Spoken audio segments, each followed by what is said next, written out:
Today we shall begin our discussion of another two-port device, which is the DC machine.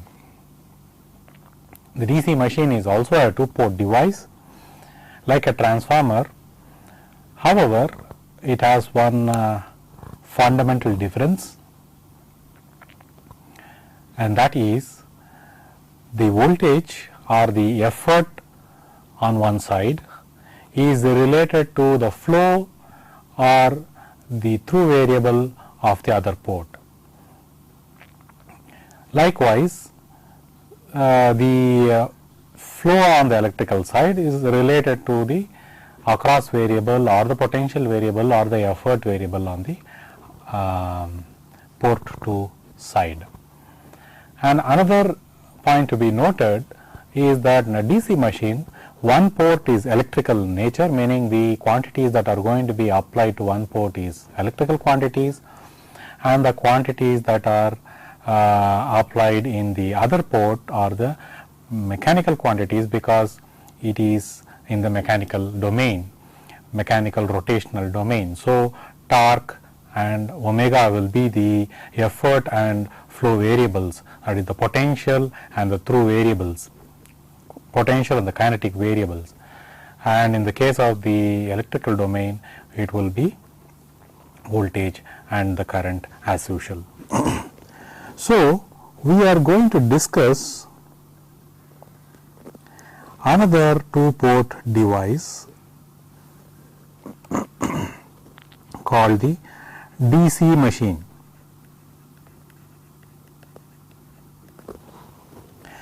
There is going to be energy which gets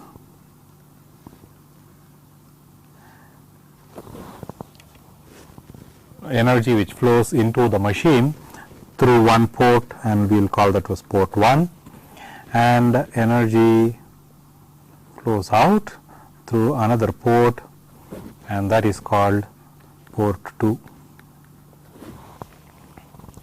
One port is electrical in nature, meaning port 1, let us say, is electrical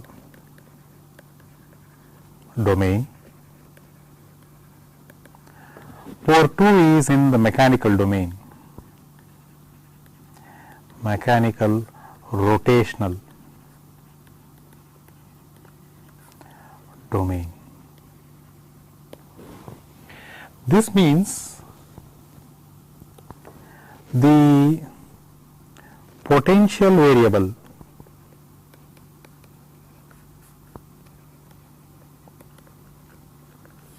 and the kinetic variable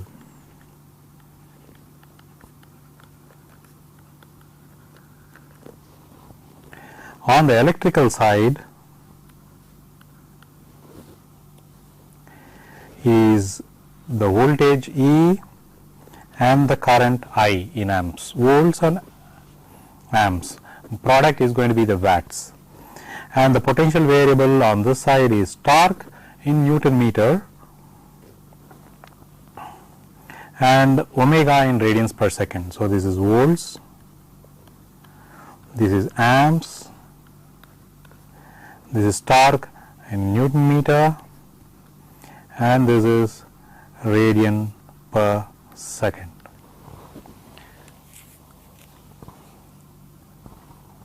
So, E on one side, torque on the other side are the effort variables or potential variables, I on the electrical side, omega on the mechanical side are the flow or the kinetic variables. The product of effort to flow on each side is always going to be watts, that is the power flow.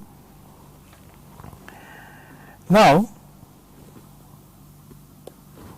if the energy is flowing in this direction as shown, which means from the electrical to the mechanical side, then the same device is called a motor. If the energy is flowing from port 1 to port 2, that is the electrical energy is converted into mechanical energy and used for driving something, then the DC machine is called the motor. The same instrument or the equipment can be used in a way wherein the energy flows from the mechanical to the electrical, meaning something rotates the mechanical shaft of the machine, and that is going to induce the electrical side parameters, and therefore the energy from the mechanical side can flow, that is, energy from the mechanical side can flow to the electrical side, and under such conditions the device is called a generator.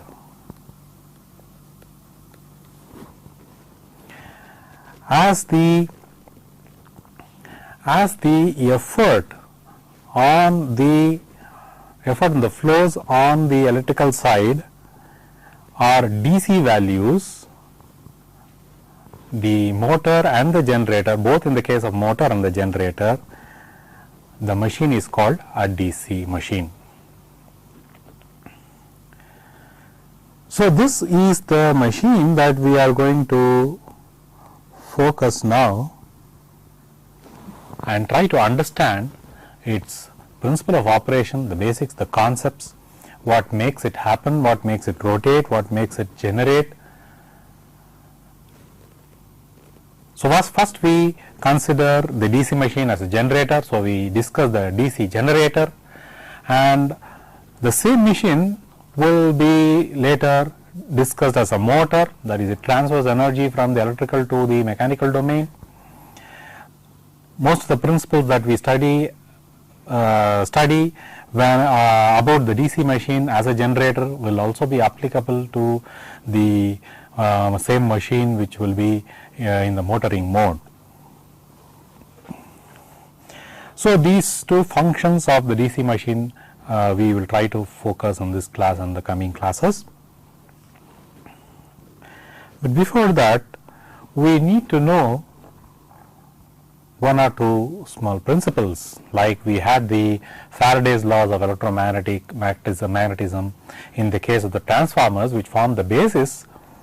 Here also, of course, we will be using Faraday's laws of electromagnetism, because the energy is passing now through three domains. So, you see that the energy, let us say if it is in the case of the generator,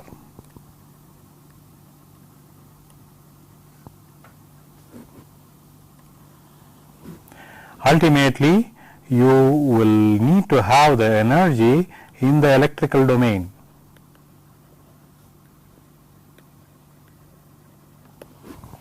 The energy emanates from the mechanical domain as far as this equipment is concerned, and it passes to the electrical domain through an intermediary medium, and that is the magnetic domain.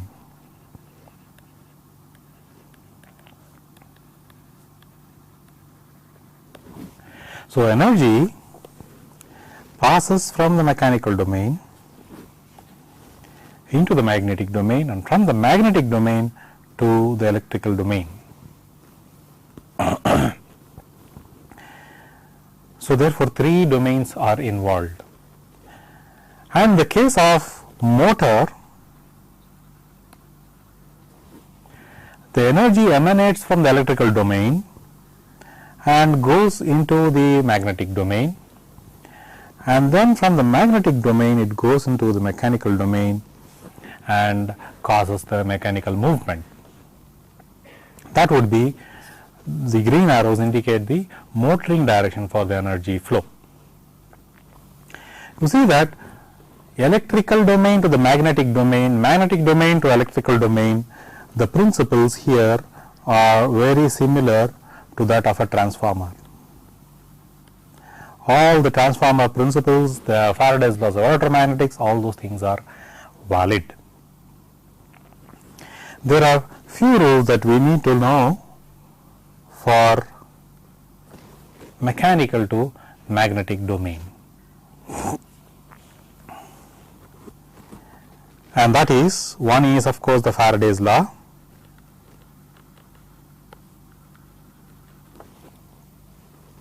and another is the Lorentz force. Lorentz force. These two laws are applicable in this transformation of this domain. Now,